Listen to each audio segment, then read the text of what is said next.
Telugu superstar আলু অর্জুনকে গ্রেফতার করেছে ভারতের হায়দ্রাবাদ পুলিশ। হায়দ্রাবাদের সন্ধ্যা থিয়েটার অনাকাঙ্ক্ষিত দুর্ঘটনা মামলায় তাকে গ্রেফতার করা হয়েছে।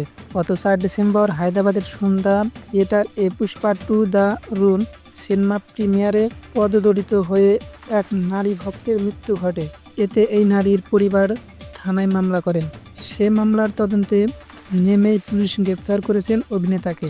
আলু অর্জুনের গ্রেফতারের বিষয়টি নিশ্চিত করেছেন ভারতীয় সংবাদ মাধ্যম।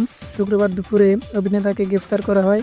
ভারতীয় সংবাদ মাধ্যম টাইমস অফ ইন্ডিয়ার প্রতিবেদন থেকে জানা যায়, নিহত ভক্তের নাম রেবতী।